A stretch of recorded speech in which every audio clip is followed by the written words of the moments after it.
I believe it's starting now. Yeah, the stream has started, so without further ado, we'd like to welcome the Prime Minister to open the case in the stands. Here.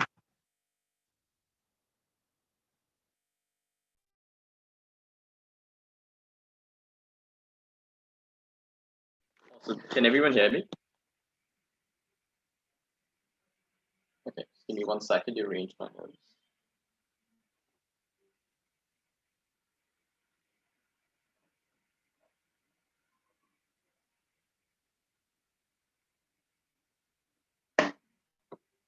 Right. Timer starting in 3, 2, 1. If you look around the world, obviously the world is a heterogeneous place. Countries are different. Different countries have dealt with COVID very differently. And their economic responses beyond that, the number of infections that happen beyond that have also been like, the results have been very different.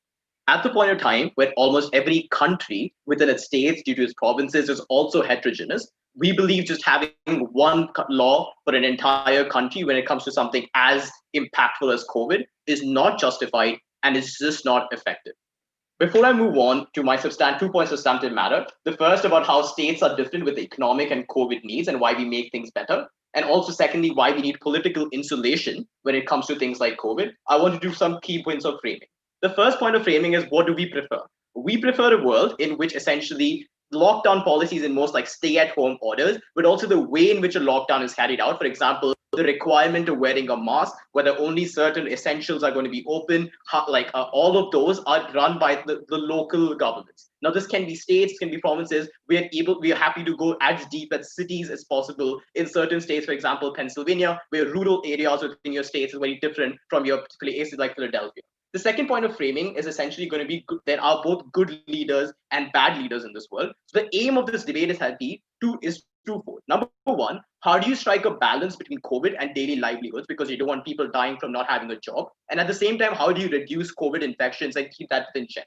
And whatever policy we have must function on both worlds, which is opposition can't come and say, oh, but you have a really good leader, but like Florida goes and messes up. We must have a policy that's a healthy balance and works in the best and in the most middle ground. And that's what we believe our like local level government policy is going to be. An example of our policy is probably going to be the United States, whereas an example of their policies is going to be the horrendous example of India, where states currently do not have enough resources, have to struggle through a national lockdown that had no say in, and are currently struggling. So that's basically the framing that we require for today's debate. Any clarification, I'm happy to take them. Please put them in the chat. Moving on, going to my substantive argument. The first argument is about how states are extremely different in terms of their economic and COVID needs. What does this look like? This looks like in places like rural areas, for example, like rural Pennsylvania, rural Latin America, or looking at places like India or the Southeast Asia, where you need to literally work in areas where you're required to manually go and do your job. When a national policy is put in place, it's usually keeping in mind higher population metropolitan centers, for example, New York or Bombay. You don't exactly think about these people who literally need to go to work every day and cannot do their work over Zoom. Now, we understand that this obviously increases the risk of infection, but I think these areas are largely correlated with less amount of travel. And this is really important, because at the point of time that we agree with travel in our model, we think certain states are going to have much stronger barriers to travel just because of the fact that they have lower infections, and some states will have higher chances of travel just because they have will have other policies for travel. At the point of time where we can mitigate that harm, we think in areas like rural Pennsylvania, you should be allowed to go and do your work, do your livelihood, given you have a low chance of getting COVID and that your job literally requires this. The second reason about how states differ is the pace of COVID needs. What this means is 2 points. Number one,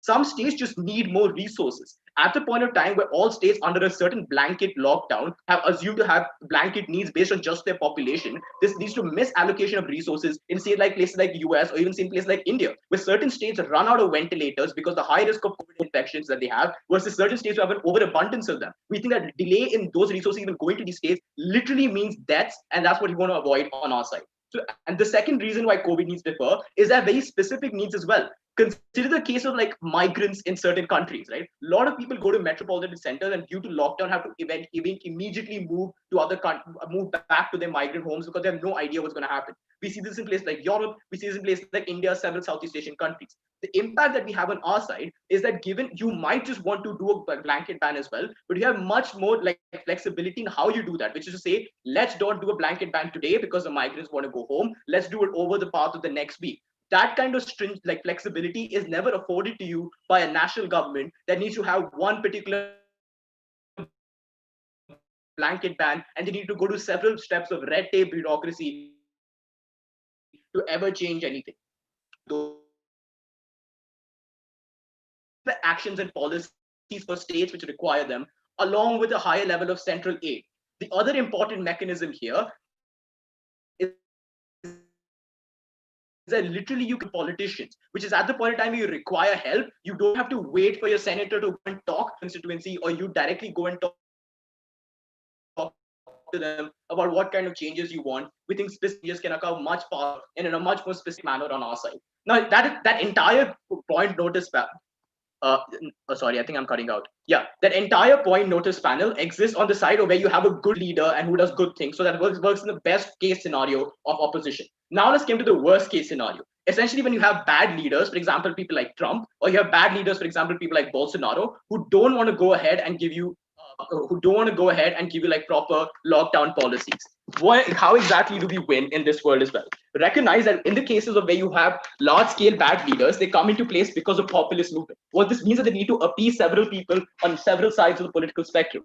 However, as we've already proven to you that several states experience COVID in different manners, what this literally looks like if you gave Trump the power to like do whatever he wants in whichever state would be like New York not shutting down. It would look like Los Angeles not shutting down. The literal COVID centers of the world would need to remain open because you have a populist leader in power who needs to appease the rest of the country while maintaining lower COVID levels in these countries. And this is really important, Pat.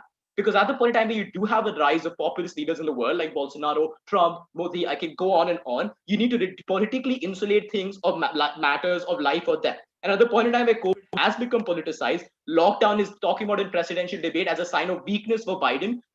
We think you need to afford the right for states who are COVID hotspots to shut down on their own accord rather than listening to a person who's looking to get votes in the next election. We don't think you can play with lives. We also think this leads to things like mask policies and so on. I'm sorry you're out of time for a POI.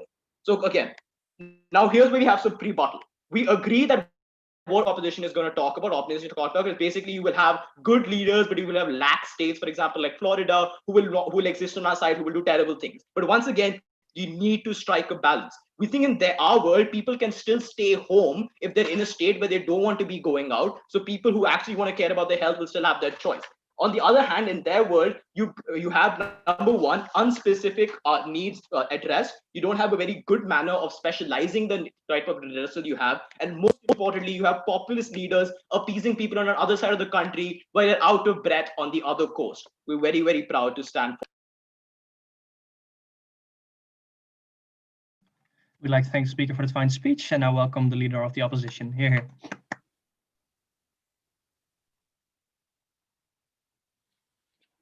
Am I audible? Yes, can everyone hear me? Okay, perfect. Yes, you're perfectly audible.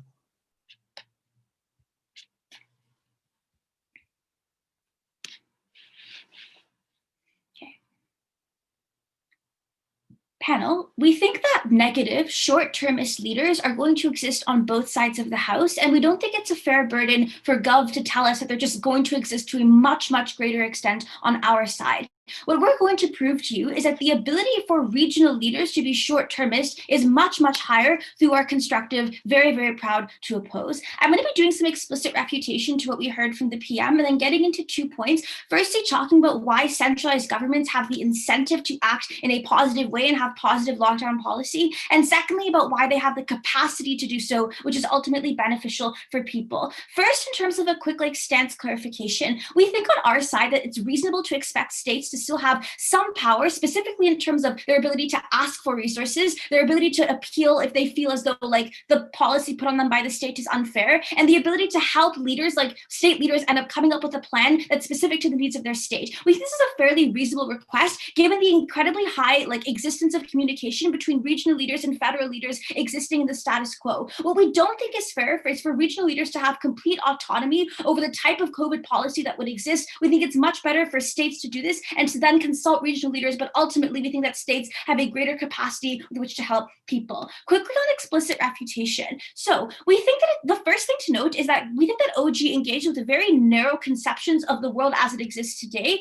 Firstly, in terms of resting a lot of their case on the idea of how there's just going to exist bad leaders, and secondly on the idea about how when you have a centralized government making their decisions, there's just automatically going to be blanket bans on like things and why that's necessarily bad. So firstly, I want to deal with the blanket ban stuff and how they tell you that states just have no power, that's ultimately harmful. So crucially, we don't need to support like the kind of blanket bans that they're talking about on our side. We'd rather that states are able to critically assess the lockdown or like centralized governments are able to critically assess the lockdown conditions throughout a country as a whole. Note that can generally differ through states because we think that centralized governments like are generally smart and don't have the incentive to like if there are certain pockets within a country that are incredibly like rural or have a very like low dense population versus like cities that are incredibly high where the risk of transmission is really high. Like I think it's just fairly logical that centralized governments are going to have a COVID policy that differs between both states, right? I don't think it's reasonable to expect centralized governments to just like be dumb and like not see this coming.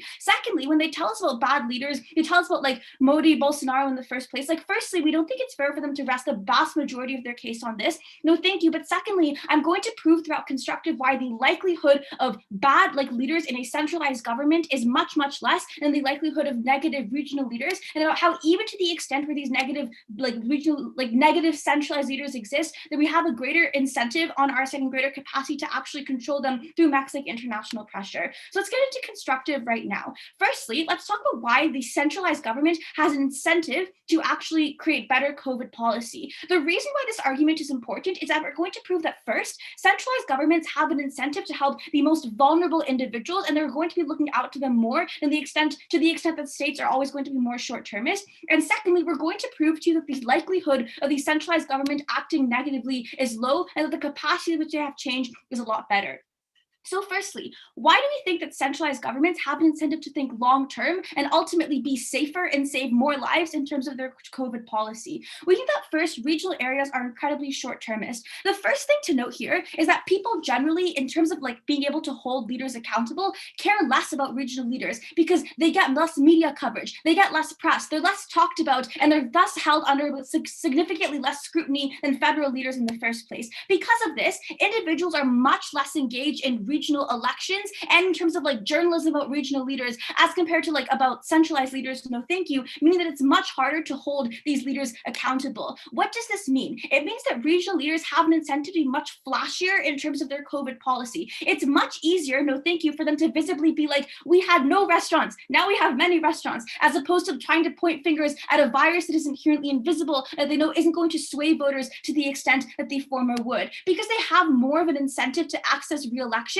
and because re-election is seen as much riskier for them because there's more of an obligation for them to do things. They're always going to be short-termist. They're not going to care as much about the people as OG wants you to believe. Secondly, we think that regional areas are further in general just more likely to act risky, especially for cities that they just feel like have to reopen way too early in order to revitalize the economy, even if people are dying or the chance of them dying is higher. This looks like first very rural cities in which it seems like the economy like needs to like continue to exist in order to revitalize this city. The difference is on OG, regional leaders are much likely to enter into stage 4 or open like these businesses to a much greater extent, whereas the centralized government, because they don't care as much about re-election, they don't care as much about like buy-in from this very individual city, is much likely to support a slower transition where you strike a balance between the economy opening to a certain extent and people dying less than they need to. It also looks like mega cities having an incentive to reopen much more in the first place. Ultimately, I'll take you in a second, we think that this argument is very important because it's much easier to hold the federal government accountable, proving that we're able to create better COVID policy. I'll take a POI from CG first if you guys have one. Okay, so in the reality that COVID is a fight is against time, how fast can the central government be compared to the other one? Okay, I'm really happy you asked that because my second point addresses that like completely. So let's deal with that right now. Let's talk about why federal governments have the capacity to address COVID policy faster and better. We think that federal governments in general just have more resources. Note that federal governments are able to use emergency power or just to declare a state of emergency in order to access resources faster and allocate resources better. But secondly, they can justify access to mechanisms under the guise that they are trying to protect an entire country as opposed to a pocket of people. What does this look like? First, they have greater access to data. This looks like unique mechanisms such as South Korea tapping into people's credit cards in order to access their COVID data and do like contact tracing much more effectively. This leads to them having a better understanding of the severity of lockdown that's needed. The impact of this is that you can publicize raw COVID numbers so people are more aware and know that they need to stay home because they're scared and ultimately likely to act more safer. Secondly, the centralized government is just likely to be able to track things faster, get PPE to nurses faster, get resources to people faster. Ultimately, that's the best impact that we can claim on our side at the point where even if OG tells you, oh, but regional governments have an incentive to act better, at the end of the day, we're able to save lives much faster. That's a much better impact on our side of the house. Finally, they also have more control over things like travel in terms of controlling borders, in terms of the fact they're able to quickly acquire PPE, in terms of the fact that they can create welfare programs like employment insurance that was massively expanded in Canada because Trudeau had the ability to do that within the span of a week. On our side of the house, even if you buy the OG claim that regional governments have an incentive to take care of their people, our side protects entire countries. Our side allows people to survive to a greater extent, to a faster extent. Very, very proud to oppose. We'd like to thank the speaker for his fine speech and welcome the Deputy Prime Minister. Here.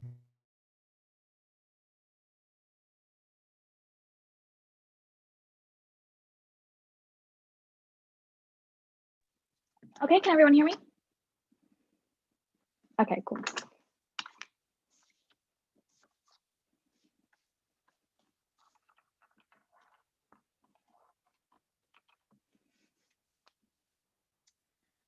I think it's important to realize that the key in this entire debate is to figure out how we best can strike a very important balance between total lockdown and no lockdown at all. What is the most effective way to minimize the damage of such a pandemic that we've already seen in economic terms and also in the terms of lives, right? What we're going to show you and what Akhil basically already showed you is that the only way to strike a balance is to allow local regions to handle this. But let's talk a little bit about rebuttal. What OO just told you is that first, states can appeal to the federal leaders for help.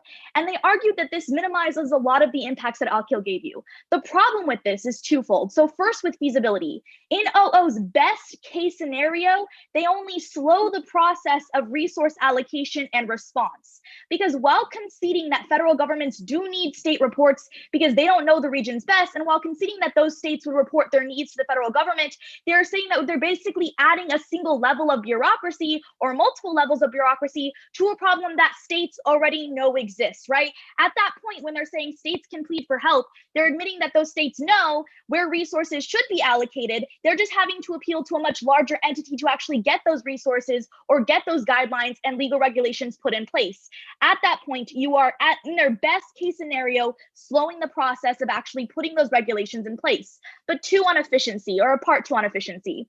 A single entity attempting to organize requests for an entire nation is never going to be as fast or as efficient as several local entities that know their regions the best. OO literally said that centralized governments would give regions a level of autonomy. That is our argument. In their best case scenario, they need to allow regions to have some level of autonomy, or else there is no world in which it works, period. But that's our argument, is that autonomy equals efficiency because the regions understand the needs of their people. But then they argued that regional leaders are more likely to appease their voting constituents and not national leaders. Let's take OO's best case once more and weigh the impacts of a national policy appeasing Texas and then killing off New York versus a city allowing certain businesses to reopen because they want their voters when they actually have the ability to also ensure that reopening follows distancing guidelines. So the fact here is that we're weighing very different levels of impact and very different levels of risk. On one hand, you have entire states or entire regions of states where millions of people live getting screwed in the event that you're voting for the appeasement of Texas while New Yorkers are getting killed in the city, versus on a city basis where the actual local officials not only are only appeasing a very small portion of the population or only impacting a very small portion of the population, but two, the fact that they actually have the resources to influence the regulations that are put on those businesses. They say that they're going to open businesses as a negative, but also if all of these regulations are put on the local governments, then they have the power then to say those businesses open with those social distancing regulations. Once you put everything on a local level, not only does it happen in a much smoother fashion, but also they are able to respond to it in a better fashion. But lastly, they mentioned that an entire centralized government would have better control over meta things like borders, right?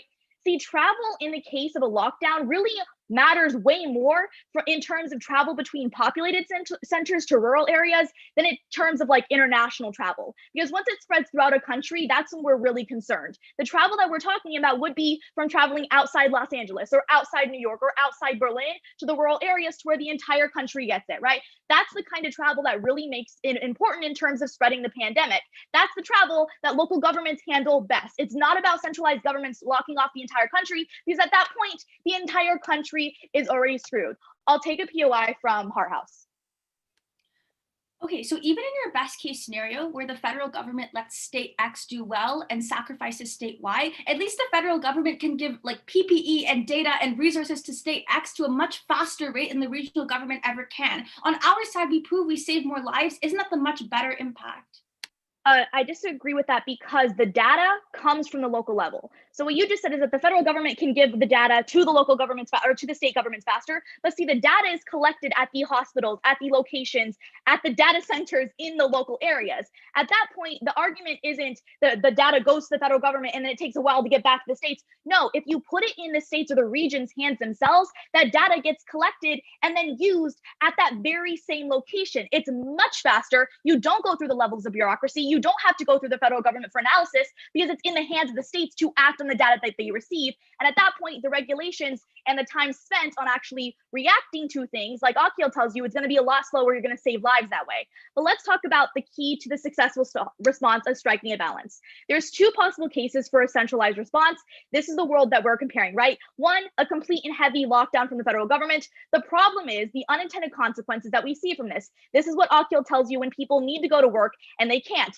The sole economic generators in certain regions like agricultural and manufacturing sectors in the US completely base their entire ability to generate any kind of economic activity a lot on physical and manual labor. If you group those with cities like New York or Los Angeles or London or Berlin, then there's a very big disparity in terms of how they can actually recover from the economy after the lockdown happens. The recovery is equally important in this debate because we care about the lives of people 10 years down the road and not just what immediately happens in lockdown. So caring about that means that we have to make sure that the economy can respond to people in the way that best generates the revenue for that specific area. Maintaining social distancing guidelines in places like rural Pennsylvania where they can still go to their physical manual labor jobs versus shutting down and going onto Zoom in places like Los Angeles for people that can do that because they own online businesses in Silicon Valley. Very different responses, very different regions. But two, the mental health aspect that Akhil touches on a bit, where more people have committed suicide in lockdown now than prior. The rates have been skyrocketing. At that point, you have to see that there's a difference in the way that people react to lockdown, and we need to adjust accordingly. But two, the other option is no lockdown or extremely weak lockdown. This is when you see areas like New York or Berlin not shutting down when they should. That's when you see lives lost. Neither of these is ideal. Why is regional better? First, the knowledge of the response. This is very important because, like I just said, the data goes directly to the local governments. That's how you best accumulate information and fastest response to actually fix the regulations. And two, the efficiency of resource allocation. That is the key to saving lives and preserving the economy, because the faster that you can actually respond to the problems that you see within your region, the less unintended consequences are going to happen down the line. The best way to understand what is going on in a region is to directly collect the data and directly respond, not go through 3 levels of bureaucracy to come back with a response 5 days later when a problem has already gotten out of hand and more people have died, which is why fast response is the only way that you can save lives and fix the economy, which is why we propose. We'd like to thank the speaker for this fine speech and welcome the Deputy Leader of the Opposition. Here. Hi, am I audible? Okay, I'll be starting my speech in 3, 2, 1. So clearly both government and opposition understand that there has to be some communication between the regional governments and federal governments. So what I'll be doing for the speech is differentiating the benefits that are exclusive specifically to having a response ultimately controlled at the federal level, even in spite of the fact being like there being this communication. And in doing so, I'll be like implicitly refuting a lot of the case that we've heard today. Okay, so firstly, on the idea of bureaucracy. So a large part that came out of the DPM case is that like, hey, this bureaucracy is slow, the data is coming from these places, so why don't we use this data as it is? Okay, 3 responses for this. So firstly, we contest the fact that bureaucracy has to be slow, especially in places where it's like less likely to be partisan responses, especially when a state of emergency is responded and most people understand that there has to be action. But secondly, even if it is slower, why is this bureaucracy actually a good thing? Let me tell you what this bureaucracy looks like. This looks like, instead of a state governor just simply having their data, this looks like a team of people from the federal government who are monitoring responses all across the country, are able to compare different areas of lockdown, different measures of lockdown, in order to see what has been most effective. This is data that is only available at the federal level. This is a data of like pool of resources, pool of researchers, a pool of experts that can only be accessed at the federal level. When this federal like experts come together and they get this data from this local region, this bureaucracy is actually coming up with a plan for lockdown that once they've compiled the data of the states put together, they can come with a plan that is actually likely to save more lives or more likely to be effective in some capacity. Even if we can see and say this is a bit slower, we say it's better to have a policy that is more thoroughly thought through than rather having only the data from your limited state when you don't have this larger picture, this larger pool of data. But moreover, what else does this look like? This looks like things like better contract tracing, as we told you before, in areas with highly centralized governmental responses, like Korea, like in Japan. The government has been able to use local data for contract tracing, but this is important on a national level because of things, as we've told you, like travel, and also just simply the fact that there is limited capacity and resources of state governments. State governments don't have the resources to say, we're going to have lockdown last for longer, but we're going to give you welfare, right? You need to have the federal government implement in that response because they're able to say, hey, you guys can actually afford to go to lockdown a little bit longer or lockdown a bit more stringently because we have the capacity and budget for that. And in order to determine that on a state level, there has to be communication with the federal government. So it's best that the federal government, once they take into account the budget of the state itself, the budget of the economy and whatnot with their team of experts, are better able to actually allocate these resources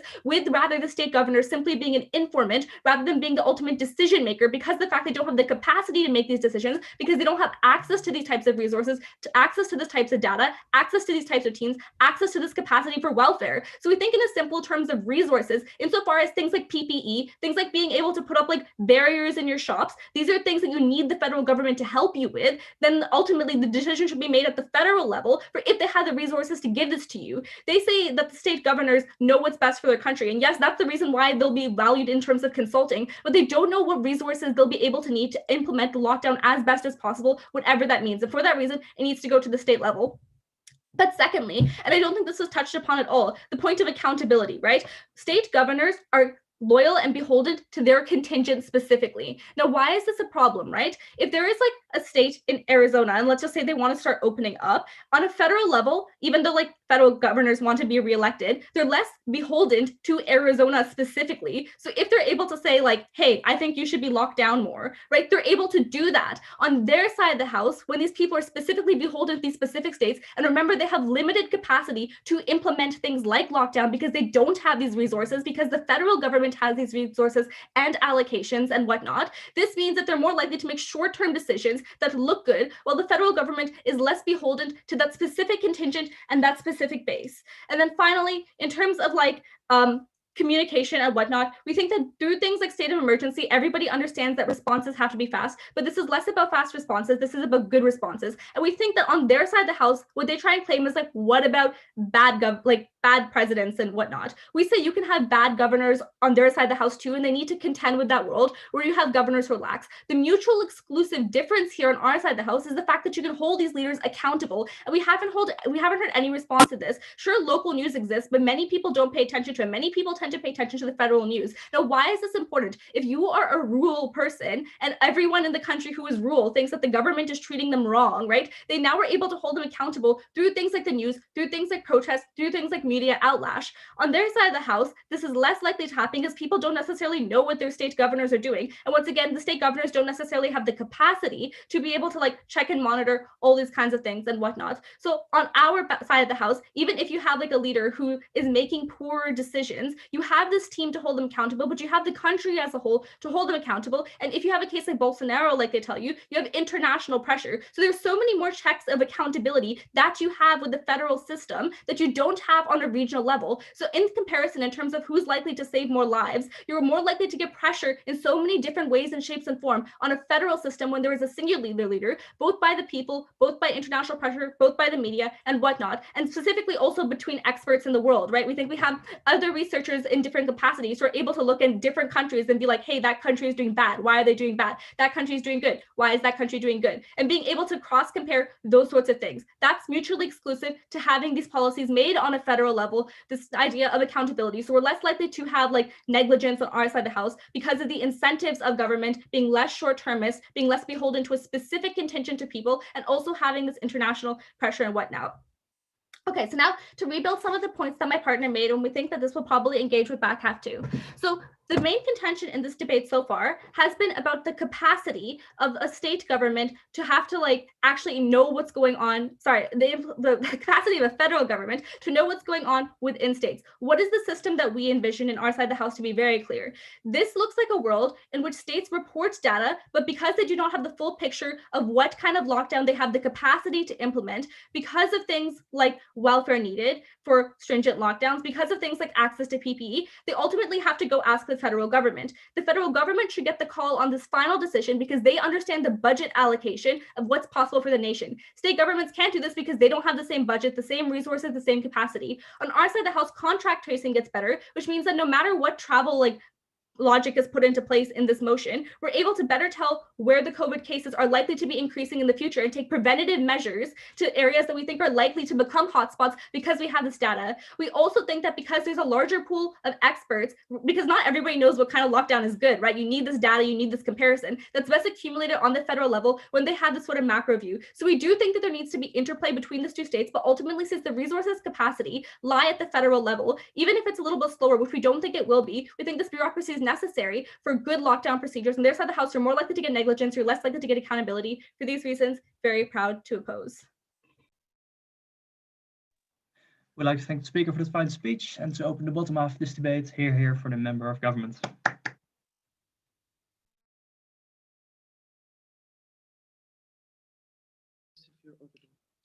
Am I audible? Wait. 3, 2, 1. Respected Chair, what we have in today's debate is we already discussed how the regional government or the central government can effectively control the spread of pandemic in the contemporary context. But we have to we have to do some extension in mostly 3 points. First of all, providing regional governments more upper hand in order to for the lockdowns and other measures, provide a more effective governance. Number 2, it will provide more effective control of the pandemic. And 3, it will provide a more democratic atmosphere for the people.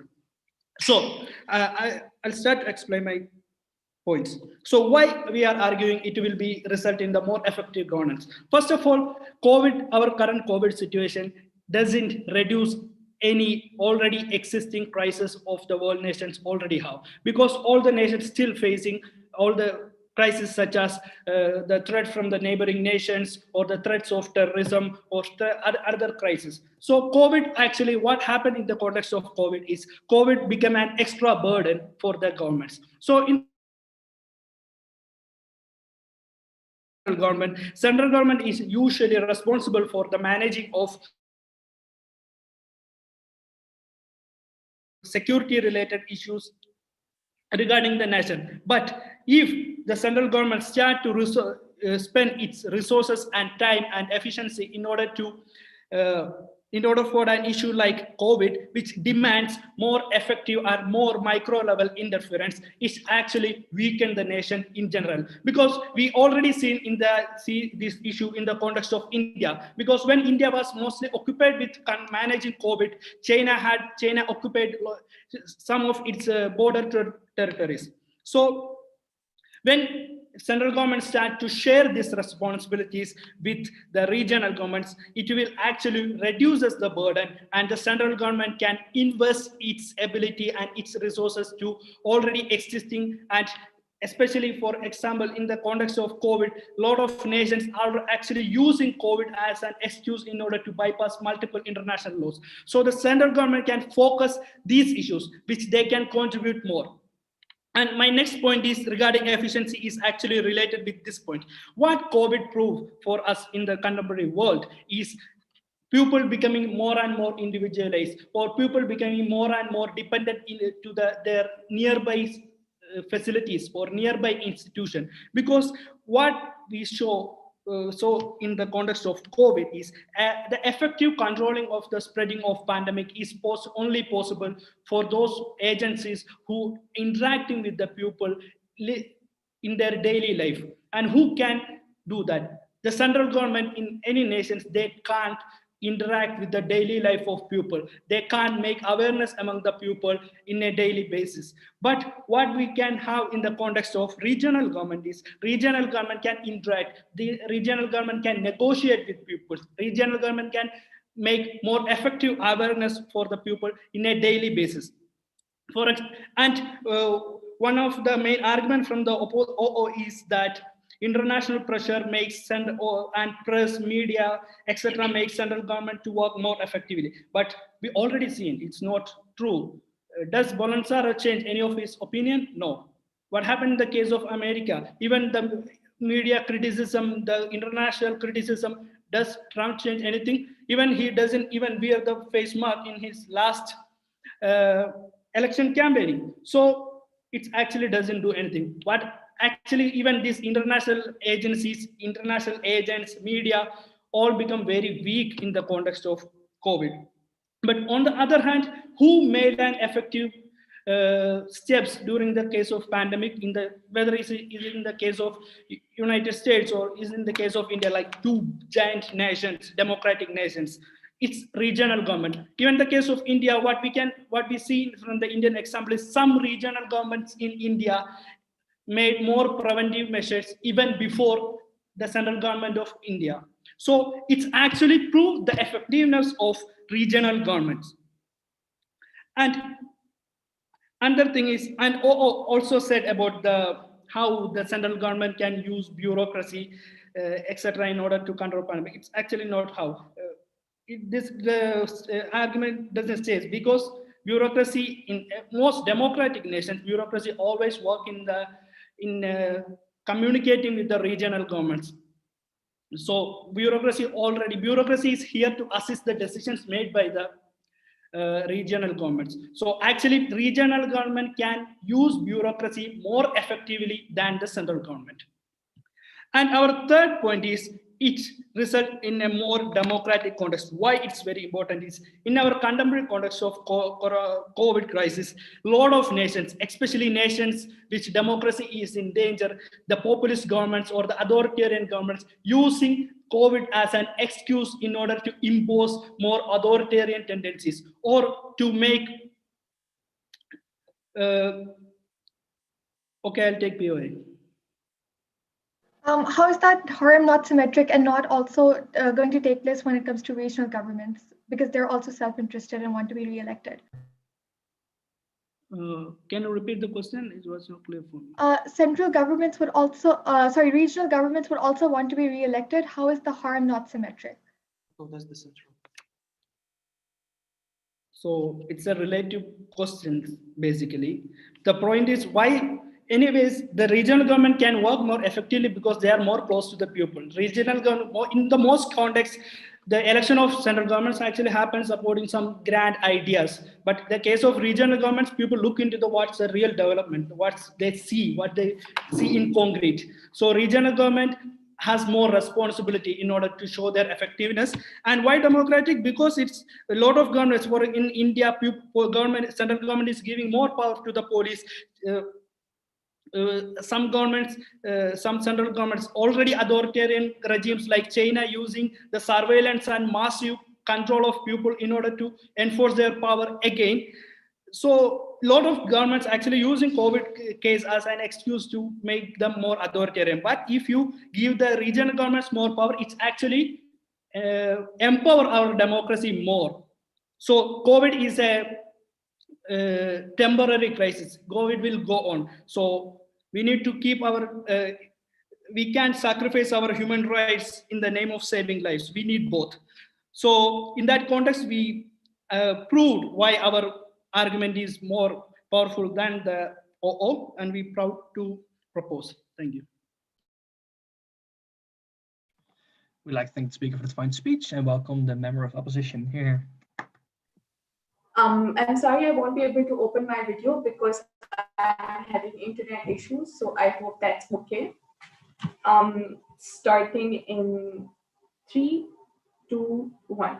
So the biggest harm that the member of the government highlighted for us was that effective governance is only going to be achieved at regional level because A, federal leaders are bad in the case of Trump or Bolsonaro, or B, federal governments are more so related to, more so interested in things like authoritarian governance or surveillance, right? So the issue right now is that more effectiveness is going to come from more accountability. Whichever government is going to be held more accountable for the kind of resources they are putting forward, or the kind of decisions that they're making, is going to be more effective because they will now have the people questioning them and standing behind any mishaps that occur. So we think that the problem of accountability is solved at opposition end. Why? Because we think that central governments are going to be held more accountable for two reasons. One, regional governments more so, in more often than not, place blame on central governments for not, for example, giving them enough resources, not giving them enough budget, etc., for them to effectively tackle or respond to any crisis such as COVID. We feel that central government doesn't have anyone to blame forward. So we think that central governments, by and large, because they don't have any other government or any other institution to blame for the failures of their policies, or the failure of disseminating budget at the right time, are going to be more are going to be held more accountable and going to be more in the public eye. But more so, right, we think the central government has the ability to effectively push out more policies, be it security policies, be it COVID response policies, because that is how central governments in most countries have been allocated to do those, right?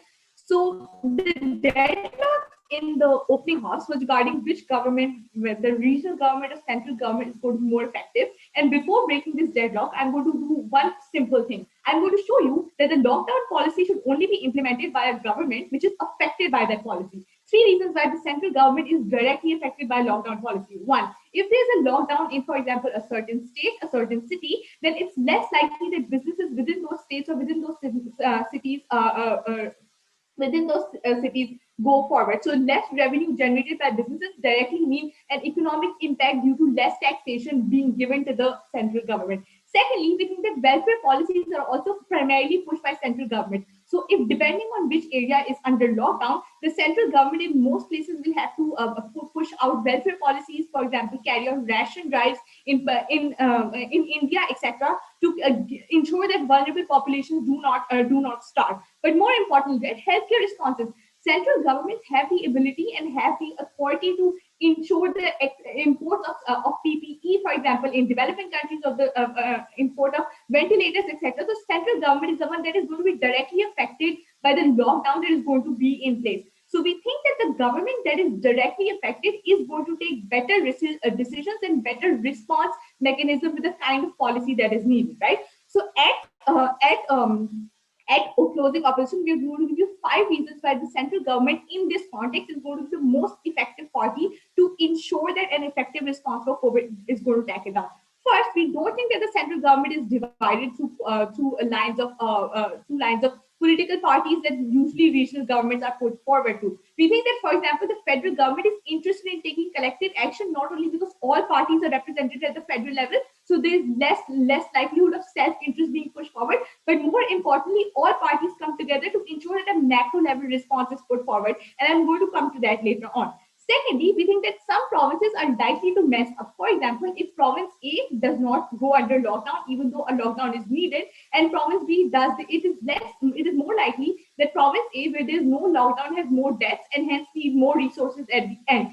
Due to the self-interested nature of the regional provinces taking decisions short term, the federal government at the end is affected. The federal government has to pull out resources from one province and direct them to the province that is going to be more that is going to be hit the worst. We think that this worst impact of provinces taking selfish decisions that lead them into a problem is going to be curtailed if central government is the one that is going to make policies from the start. But more importantly, right, we think that pressure factors are less likely to exist in on a central government compared to a regional government. Because more importantly, for example, there are certain groups, certain political parties that have certain backers or take favors from certain groups, which the groups which then try to pressurize those governments into adopting some policies, for example, exempting agricultural areas from lockdown, etc. If landlords, etc., have coordinated or contributed a lot to the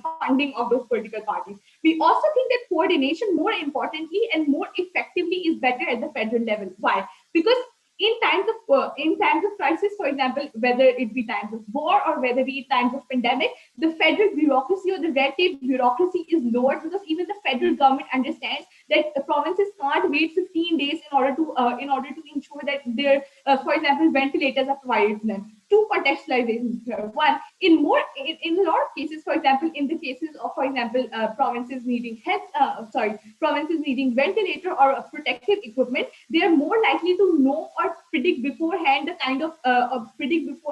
when they are likely to run out of ventilators. So they won't contact the federal government when it's the last ventilator that's left in the province. They're more likely to contact the federal government when there are, for example, 100 or even 50 ventilators left. Provincial governments understand beforehand when they're likely to run out of a resource. So we think before that, I'll take over. Thank you. If the question is about how much accountability, I think state governments can be voted out as well. The question is how this accountability comes in. Like, Trump doesn't need to care about New York's lockdown if Texas doesn't want a lockdown. That level of aggregation of accountability is bad when it comes to lockdowns. The reason why accountability is also going to be more in terms of, for example, governments like Trump is because Trump is the one who has to direct economic policy forward after that response, right? So economic policy doesn't end one day. If a response to COVID is bad, it means that economically further responses to the COVID crisis is also going to be bad. The federal government is going to take the blame of bad decisions, which is why it is less likely compared to regional governments to mess up or direct policies which are not impactful. We also think that misallocation of resources is less likely under the central government, and this is the last point I'm going to talk about. This is because provinces are more likely to hoard resources in order to ensure that they're re-elected or their brownie points in front of their own people are put more forward compared to central governments, which are more likely to, for example, push resources into the areas where there's more vulnerability, where there's more need of those resources. So we think that a macro level response in terms of the kind of crisis that exists in terms of COVID is more efficient and more accountability exists on the central government. Very proud to report.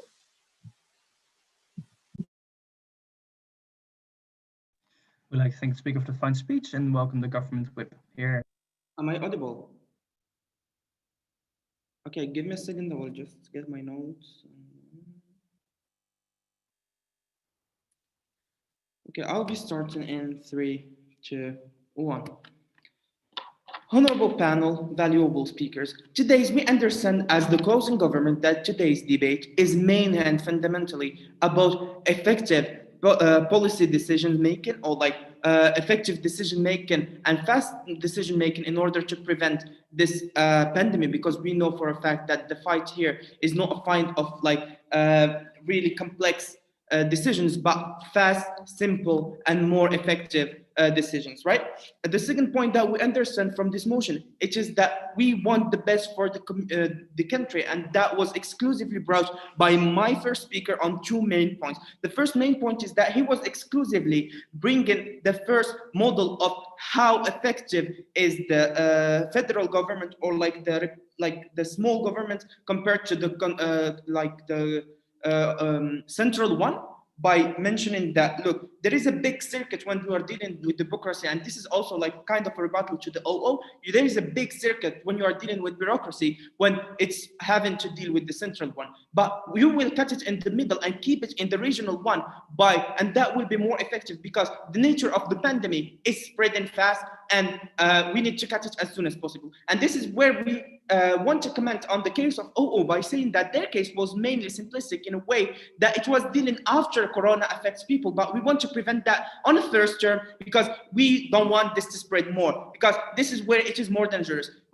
We don't want to act, and this is where we are proving again and again our point that the federal decisions are way faster and way more effective than those of the central government, as our case is built pre-Corona hitting people, but their as OO was built post-Corona, and how we will deal with people as a government after Corona hits them, right? This is one. The second point that I wanted to mention that was exclusively brought by our first speaker panel is that our first speaker spoke about how this is affecting the international relations side of this motion, where this country is still gonna exist, right? We know that for a fact that the pandemic will go away, or we will find a solution for it, which is already happening in the status quo right now. But politics between countries and international relations will remain, and we don't want our country to lose its weight and lose its advantages on the international level. And there, where he mentioned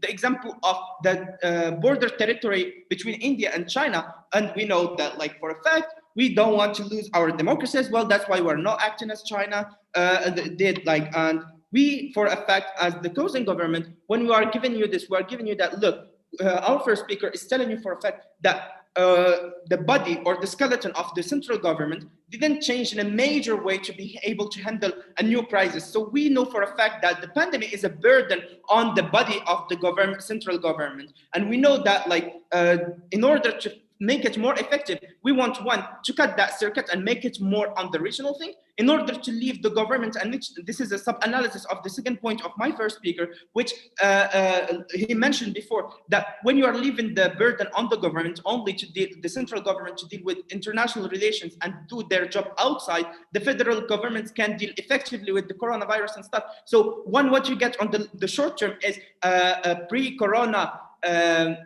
prevention strategy by cutting the circuit, by effective strategy also by keeping the decisions faster and stuff, even if you have like really high technological development, as the opposition is mentioning, still you need to fight by the bureaucracy. And we know that bureaucracy is really, when you cut it short, it is more effective as decisions are faster and stuff. The third point on this main thing is that, like, look, when we tell you that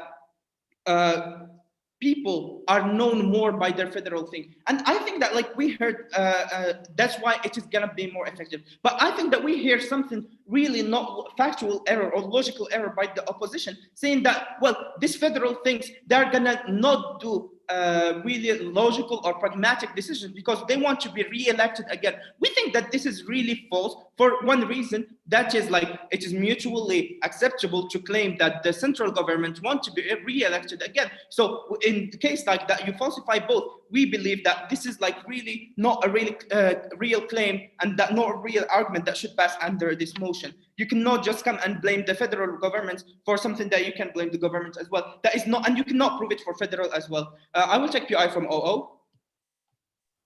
State governors are accountable to only their state. The president or the leader of a country is accountable to all states. This means that they are less likely to care about one individual state. How do you respond to that?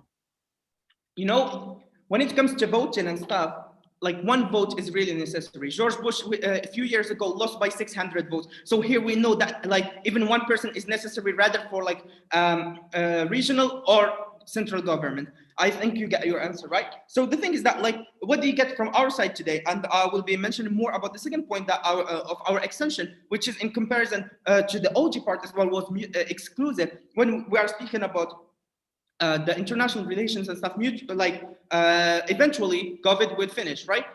But when we don't want to give up on democracy as our people, as like people who have fought 100 years to reach where we reach today in democratic countries. We don't want to give up on that democracy just like by the click of a hand because of a small pandemic that hit the humanity within a year. We don't want to destroy what we have been building, what we have been fighting for 100 years. We don't want to destroy it within the year 2020, right? So that is what our first speaker was speaking about when he was like, you cannot give a lot of power to the central government, and that because like the central government will use that to be more like authoritarian and more controlling of every region and gain more power. And we see that, like for example, when in a lot of countries where coronavirus was hitting, when the decisions were taken by the central government, we really saw something that is saddening in the eyes of democratic principles, that is military going into cities in order to make people live in the order. We cannot have this because now they are getting in because of corona. Next time they will get in our cities because of a protest, and we don't want that for the sake of democracy. So you get from us today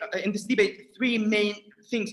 Two of them are exclusively mentioned in the CG. So the first one, we are given the model and like the skeleton of how efficient decision taking is working, and how when we cut the circuit, how this will be more efficient in the status quo, and how it will prevent like pre-corona and post-corona thing. The second thing is that we're speaking about like that the government is so busy dealing with international things, and we don't want to lose that after corona thing. And the third thing is that we tell you that for the sake of democracy, you must vote closing government and keep the democracy that we have been fighting for 100 years. For all of these reasons, we are proud to propose.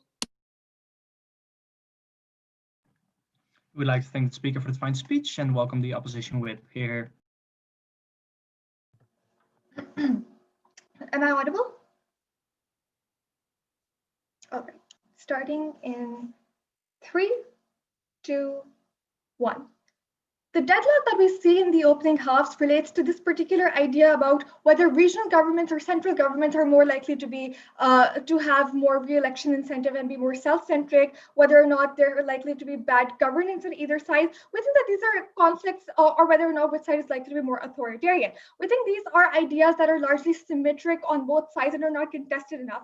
We resolve this deadlock by focusing particularly on the idea of coordination and how that particular coordination being led by the federal government is something which is particularly crucial, especially within the framing of a COVID era, which is a national health emergency. And as my member speaker also explained, we need to understand why this response coming from the federal government, being led by the federal government, is extremely important, because lockdowns affect the country on two levels. Firstly, not only on an economic level, but also on a health-based levels.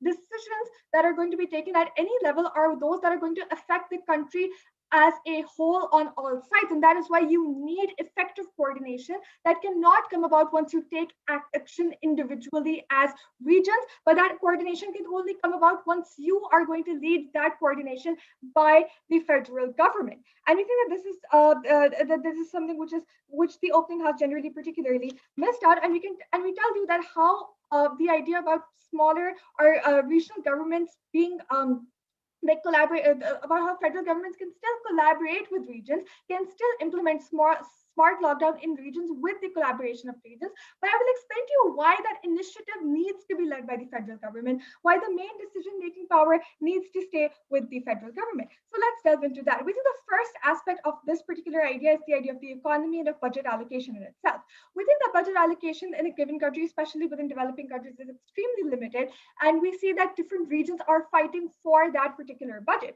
We think any sort of decision that a particular region makes is going to impact the budget and allocation transmission that is going to happen to other regions. So for example, if one state decides not to put on a lockdown and then its health and infrastructure is going to suffer because of that, we think the resources from other states, other regions are also going to be affected, because now you are going to have to allocate more budget to the region. That is why you need to make sure that all regions are then on a similar page based on their needs, which can be assessed by a central body, which is the central government, which you otherwise won't have. And we think that central government can then allocate and decide how that particular budget allocation needs to take place. But moreover, we think the idea of economy also involves things like how prices are going to be affected by lockdown, which is something which regions cannot assess on their own level. We think only the federal government, with their ministers of economy, with people who can assess economy and the effects of economic lockdown on a much broader macro level, is something which you do not have simply by level of resources or by level of understanding at a regional level. So we think that the idea, for example, due to a lockdown and due to businesses being halted, the prices being affected is something which regional governments cannot assess, and only federal governments can assess. And given that assessment in mind, they can then take ideas they can take policies of lockdown into place and into consideration, and also because and also then decide the idea of welfare allocation. We think prices, welfare, etc., particularly impact vulnerable people. We think federal government is the one that can take care or consider the interests of these vulnerable people, as opposed to regional interests and regional people, something which cannot happen once individual actors are going to act in their own interest. And because the prices then are not just going to impact one region, but the country as a whole and the welfare people as a whole, that is why it's important that you get a central action on that front.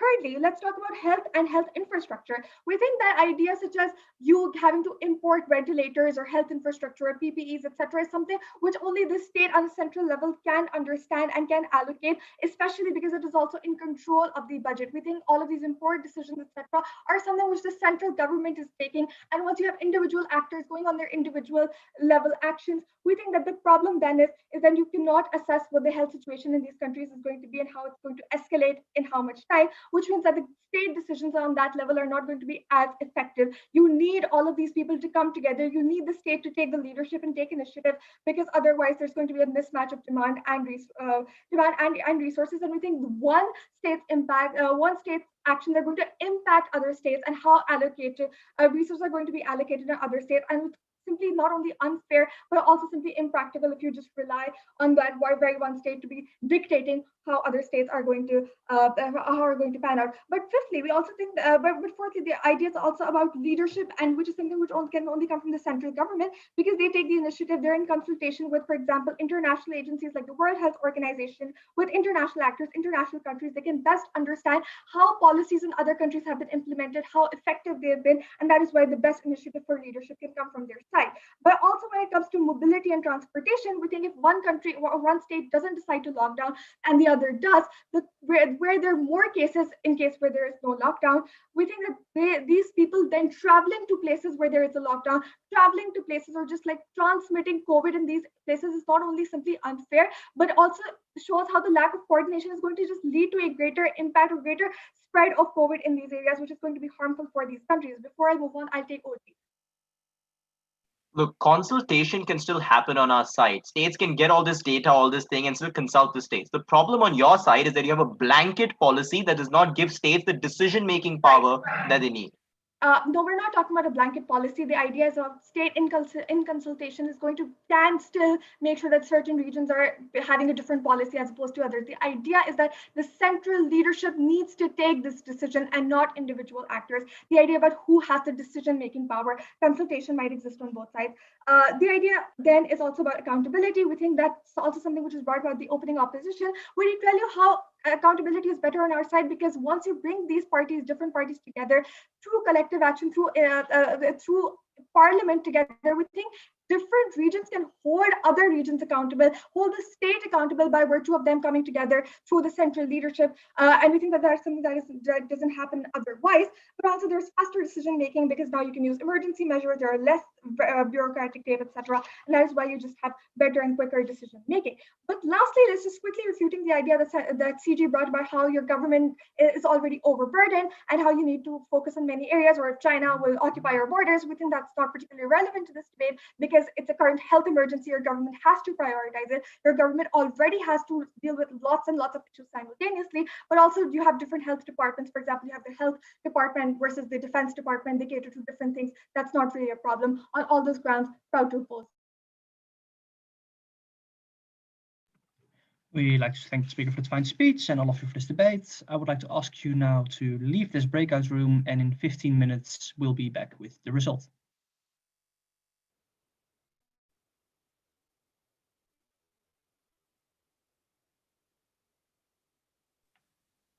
I think there's only one room, so we can't leave the breakout room. Yeah, the speakers leave the breakout room so we can adjudicate here with the panel.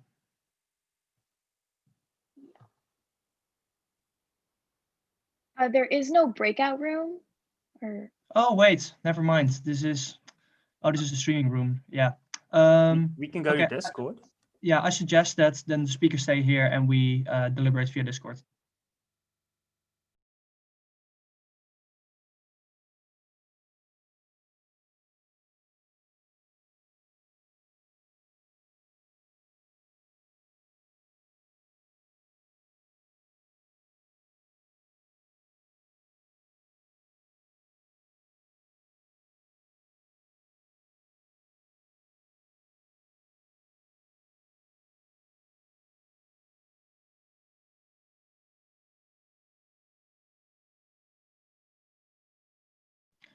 Jungwoo, could you come to arbitrary room 1 in Discord? Okay, thank you very much. And please mute yourself in this one.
Hi everyone, we're back. Let me briefly do a roll call. Is OG here? Yeah, we're here. OG, UCLA? Yeah, we're here. Yeah, UCLA OG's here.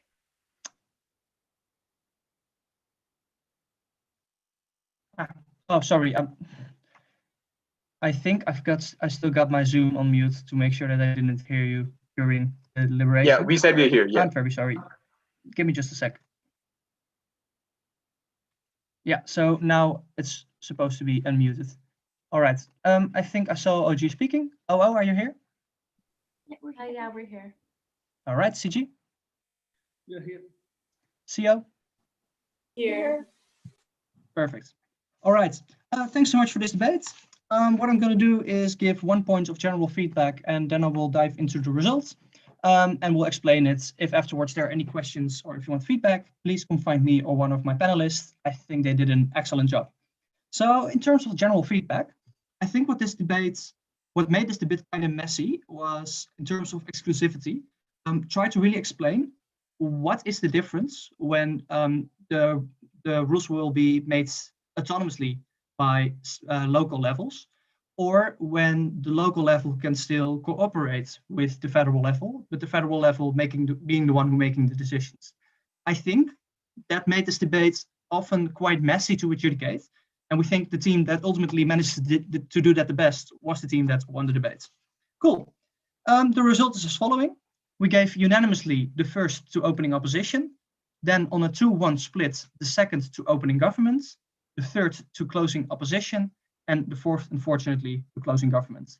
So opening up first, opening gov second, closing up third, closing gov fourth. All right, let's dive into that.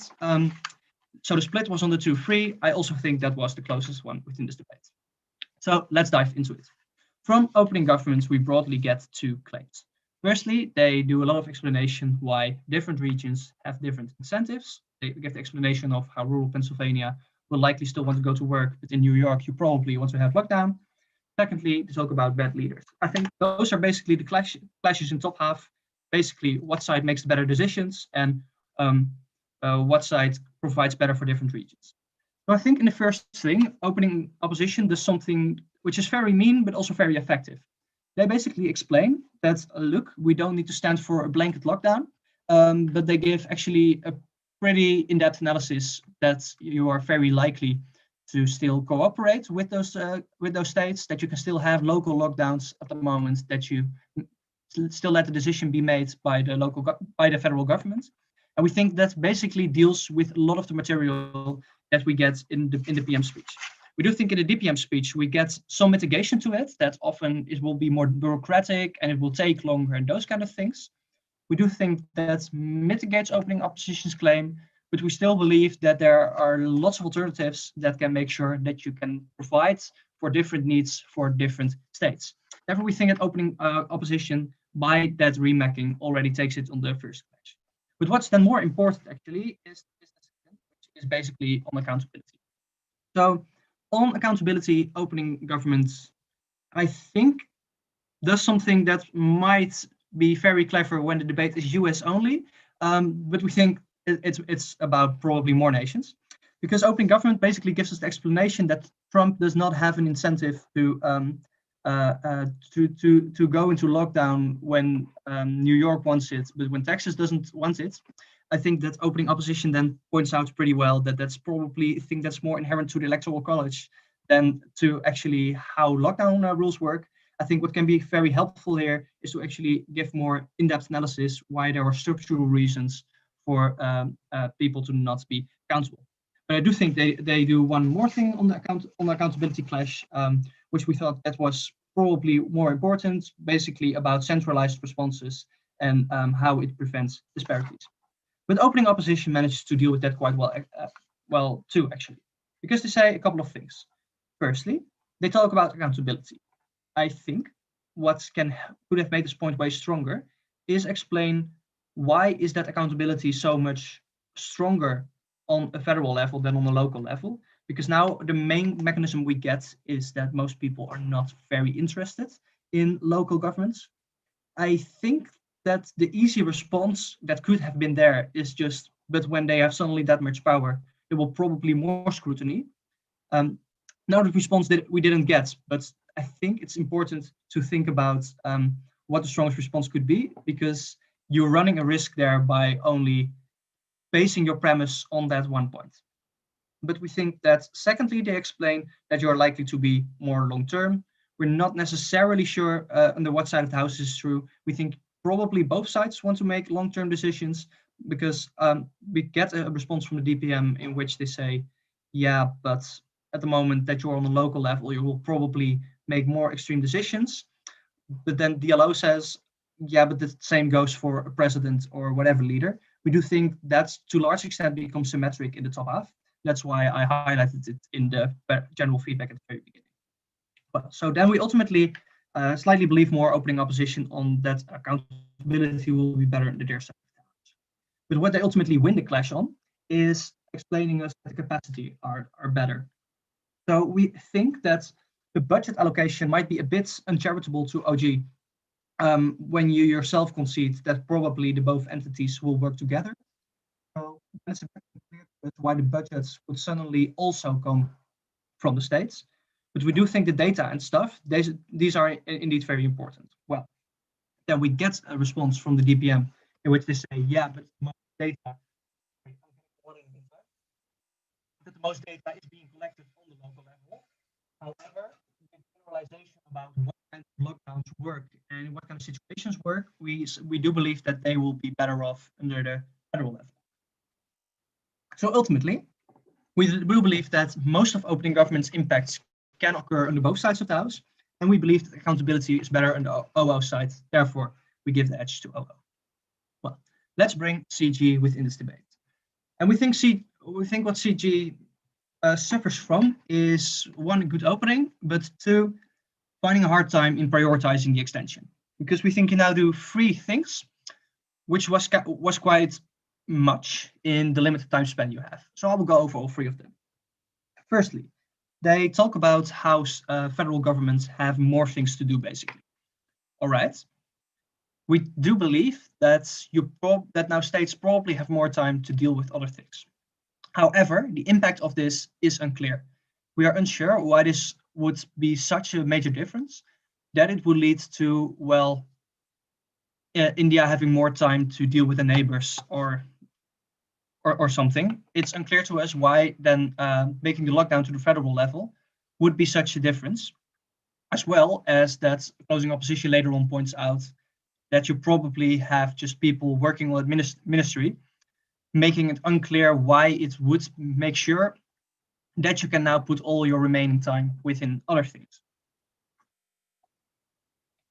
The second thing we get is on efficiency. And we do think this point is to a large extent derivative from your opening, because we think that opening government already gives us the explanation that is probably a battle against time, meaning that you want to make the decisions faster. Although we do think the relevance of that point is unclear, it is still to the major extent given by opening government, and we don't think that closing government manages to give us extra reasons why this point will be true or why it would be relevant to this debate.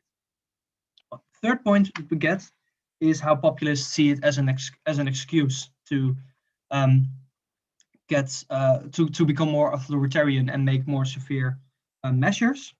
However, we are also unsure why this is effective and why this would indeed be the case. But what's also unclear is why this is comparative and why this would not lead to, on the local level, these becoming more populist. Therefore, all the three claims become hard to actually give full credit to. Firstly, this falls behind opening government, because we think that your mechanisms are to a large extent contingent upon them. But you also think it falls behind opening opposition, actually for two reasons. Firstly, because we think that we hardly get any direct responses from CG to OO. We do think there is one response to OO, which is that Trump probably doesn't care what the international community thinks. However, here again, we are unclear why this would necessarily be true and why it would not make a change, as opening opposition has given us multiple reasons why they would. Secondly, we do think that opening opposition manages to point out in a POI quite well that probably voting and stuff would be symmetric on both sides of the house, as both sides probably have reasons to be accountable towards their people as they want to be re-elected. Thirdly, we think that opening opposition then in general has more substantiated claims, because from them we to a large extent believe that incentives would be better and that accountability would be better. And the closing government, we unfortunately don't have a claim that we can fully credit them for, meaning that they unfortunately fall behind opening opposition as well. Well, let's bring in closing opposition within the mix. What we found hard for closing governments to actually take them, to actually weigh them, is that they do a pretty good job giving a lot of doubt whether opening government claims are true and why they can't be solved in a different way. We do think that by itself is something that is a fair thing to do. However, in order then to take it over opening government, that should be combined with something that we can actually weigh it to. Because at the moment that you do your rebuttal and then have a claim for us that is fully new, that makes it pretty easy for us to credit you over opening government, as then your contribution will be bigger and you just have shown that their contribution is small. However, we think that now closing opposition is two things. Firstly, a lot of mitigation to opening government's claims. And the second thing is basically on budget allocation. With the budget allocation, we actually have two problems. Firstly, in terms of how much it is novel to opening opposition's claims, because some panelists, so one panelist thought that it was novel enough to actually count it as very novel. Two other panelists, including myself, thought that it unfortunately was to a large extent repetitive from opening opposition. We do think you give some extra examples on this about that you probably have different kinds of budgets and that kind of ways. However, they don't get fully substantiated in order to be actually totally novel within this debate. Therefore, comparing that to opening opposition, we do think that your mechanisms here are contingent upon opening opposition's claims in order to work, meaning that you fall below them. Then on the long diagonal, we think this one is really interesting, that you give a lot of good refutation that makes the contribution of opening government smaller than they say it is. However, because you don't manage to actually make your own positive material big enough in this debate to actually prove to us where your budget allocation is radically new, but also why that budget allocation is the most crucial thing we should decide the debate on, because we think from opening government, we still have claims standing about how leaders are often not functioning to large extent and probably not perfectly accountable. We do think that gets fully taken out by opening opposition, but more unfortunately doesn't get taken out by closing opposition. Therefore, OG by a small margin takes it over CO. In terms of the back half, we still think that the contribution of CO is comparatively large, because they still manage to bring us some positive material that isn't yet in their opening, and we also think that they do pretty good refutation to closing government, because what they tell us is basically how that way of works, and how therefore that most of OpenCG's analysis would likely be symmetric. Therefore, we think that they still do a decent damage to closing government to take the contribution that we already found hard to place, make it even smaller. So that's the result. If there are any questions for this call, you can approach me via Discord or Facebook Messenger. My name is, as it says below, and I look like this. Also, please approach my panelists. I thought they had very good insights in the debate. I wish you the best of luck in the next rounds. Can I have a personal feedback? I was the whip of CG. Like, if you can stay for a few minutes. Oh yeah, I can stick around to the call. That's fine. Okay. Like here, or should we move to Discord? I think we can stay here for a bit. Yeah, sure. I'm waiting. Cool.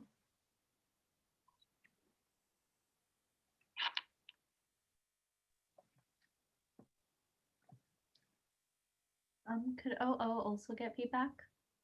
Oh yeah, sure. Michael, could you stop the stream, please?